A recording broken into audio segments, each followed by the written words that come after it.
नमस्कार साथियों, स्वागत है आपका। देखिए, आज की वीडियो में हम बात करेंगे कि जो कट ऑफ आने वाली है, इसका रिजल्ट आने वाला है यूपी पुलिस का, तो उसमें कितने गुना अभ्यर्थी बुलाए जाएंगे रनिंग के लिए, और उसकी जो क्या एक ही मेरिट लिस्ट लगेगी या इसके बाद भी कोई लगेगी। मान लीजिए अभी आ गई तो एक ही लगेगी या बाद में भी लगेगी, और इसकी रनिंग कब तक होगी। इन तीनों सवालों के जवाब हम आज की वीडियो में देखेंगे। तो सबसे पहला जो सवाल है वो बहुत ही इंपॉर्टेंट है कि कितने गुना अभ्यर्थी बुलाए जाएंगे। तो मैं आपको बता दूं, पिछली भर्तियों के आधार पे, जैसे मान लीजिए 2016 में हुई थी और 2018 में हुई थी और 19 में हुई थी, तो इनके आधार पे यदि बात की जाए तो इनमें जो वैकेंसी थी, जैसे 16 में थी आपकी करीब 40,000 और यहाँ 18 में थी करीब 50,000। ये दोनों भर्ती लगभग 50,000 के लमसम थी। तो इनमें जो अभ्यर्थी बुलाए गए थे वो आपके 15 गुना थे। ठीक है, तो 15 गुने यदि इसके कर दिए जाएं तो 10 गुने तो 5 लाख हो गए, तो 7.5 लाख बच्चे हो गए। और जो 40,000 थी, इसमें 6 लाख अभ्यर्थी बुलाए गए थे पीईटी के लिए 2016 में। तो जो बात 15 गुना बुलाने की नहीं है, बात है रनिंग करवाने की। यदि 15 गुना अभ्यर्थी बुला लिए गए तो उसमें रनिंग में करीब 2 महीने लग जाएंगे। तो इसीलिए वो अभी इसमें क्या है, 60,000 वैकेंसी हैं 2024 में। तो जब 60,000 वैकेंसी हैं तो इसके वो 10 गुना ही अभ्यर्थी बुलाएंगे। जब 10 गुना अभ्यर्थी बुलाएंगे तो इनकी संख्या कितनी हो जाएगी, 6 लाख।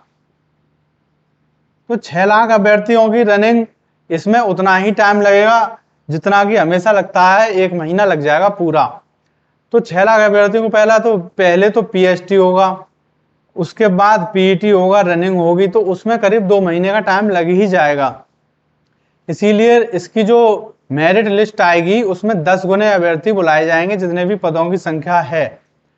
अब मान लीजिए 6 लाख इसमें अभ्यर्थी बुला लिए रनिंग के लिए। अब ऐसा तो है नहीं कि सभी की मतलब डॉक्यूमेंट वेरिफिकेशन में पास हों और फिर रनिंग में, यदि जनसंख्या 6 लाख की उतने रनिंग नहीं कर पाए, लगता है क्योंकि बच्चे हैं 48 लाख। अब 6 लाख यदि बुला लिए, उसमें कमी पड़ती है बाद में, तो फिर दोबारा से अभ्यर्थी बुलाए जाएंगे। क्योंकि आपको पता है कि 50 अभ्यर्थी यदि दौड़ाए जाते हैं तो इसमें मेल में तो मान लीजिए 20 पास होंगे, कभी 30 भी पास हो जाते हैं और 40, इससे ज्यादा नहीं। और फीमेल में होते हैं 50 में से 10 या 15 के बीच में। तो ये पास होने की वो है, उसके उससे पहले ये तो रनिंग की चीज है।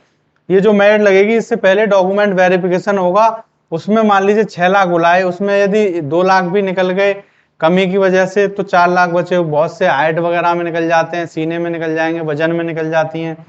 तो सेकंड मेरिट लिस्ट तो लगना एकदम जरूर, मतलब कंपलसरी है। वो 6 लाख 10 गुना इसलिए बुलाएंगे क्योंकि उनपे 6 लाख बच्चों की ही रनिंग वगैरह पीएचडी कराने की क्षमता है।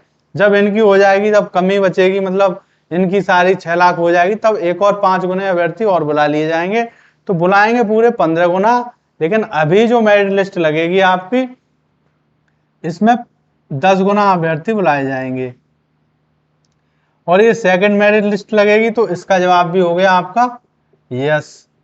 ठीक है, तो सेकंड मेरिट लिस्ट की बात की जाए लड़कियों की, तो थर्ड मेरिट लिस्ट भी लग जाएगी। और 2019 में इसकी तो 3 मेरिट लिस्ट लगी थी, लड़कों की भी और लड़कियों की भी। तो बहुत ही मेरिट गिरती चली जाती है। शुरू में लगता है कि मतलब मेरिट हाई गई है, क्योंकि अभी नॉर्मलाइजेशन होगा। यदि किसी बच्चे के 160 नंबर आ रहे हैं और नॉर्मलाइजेशन होकर उसके 190 आ गए, तो भी उसका रनिंग में मतलब कॉल लेटर आ जाएगा, उसका नाम आ जाएगा, उसको लगेगा ये मेरिट 160 पे गई है। लेकिन नॉर्मलाइजेशन में ये पता नहीं चलता है, 30-30 नंबर बढ़ जाते हैं बच्चों के। और घटना तो बहुत ही कम है। यदि किसी के 200 नंबर हैं तो मान लीजिए 10 नंबर भले घट जाएं, लेकिन नॉर्मलाइजेशन में कम नंबर वालों के बढ़ जाते हैं। अब रनिंग कब होगी शुरू, तो रनिंग का टाइम जो है आपका, जैसे ही पीएचडी खत्म होगा अक्टूबर में, अक्टूबर तो आप पीएचडी के लिए मान लीजिए, तो नापतोल वगैरह होगी। इसके बाद नवंबर लास्ट और दिसंबर में आपकी रनिंग कंप्लीट हो जाएगी। तो नवंबर लास्ट और नवंबर दिसंबर मानिए आप, तो आपको अक्टूबर में रनिंग करती रहनी है। जितनी मतलब इसकी टोटल रनिंग है, लड़कियों की 2.5 किलोमीटर, लड़कों की 5 किलोमीटर है। तो 31 अक्टूबर तक आपको 5 किलोमीटर तक पहुंचना है, ठीक है। उसके बाद उसकी प्रैक्टिस करनी है, उतना स्टेमिना आपको बनाना है। तो आपकी रनिंग जो होगी वो आपकी दिसंबर में ही होगी।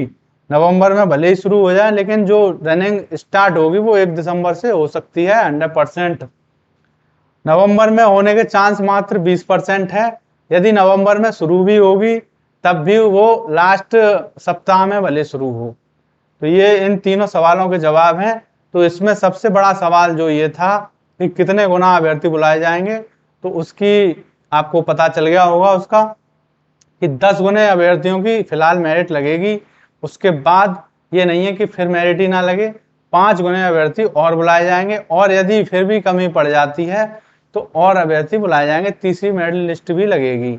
तो इसमें कोई दो राय नहीं है, पूरी भर्ती कंप्लीट होगी 60,000 की। क्योंकि 2016 और 18 में ऐसा हुआ था कि पद बच गए थे लेकिन मेरिट लिस्ट नहीं लगाई थी, जिसकी वजह से विद्यार्थियों ने सुप्रीम कोर्ट में और वहां पे हाई कोर्ट में केस कर दिया था, रिट डाल दी थी।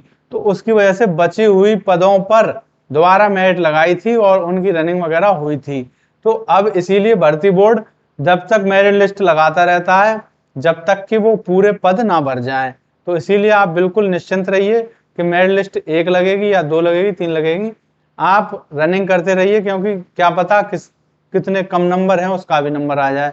लड़कियों की तो संभावना बहुत ही ज्यादा है कि यदि किसी लड़की के 120 भी है, नॉर्मलाइजेशन होने के बाद उसके 140-50 हो गए तो उसका नंबर आ जाएगा, रनिंग कर सकती है वो। भले ही पहली मेरिट लिस्ट में ना आए, सेकंड में आ सकता है, थर्ड में आ सकता है। तो लड़की जिसके भी 120 नंबर है वो तो रनिंग स्टार्ट कर ही दे। तो मिलते हैं अगली वीडियो में। Thank you.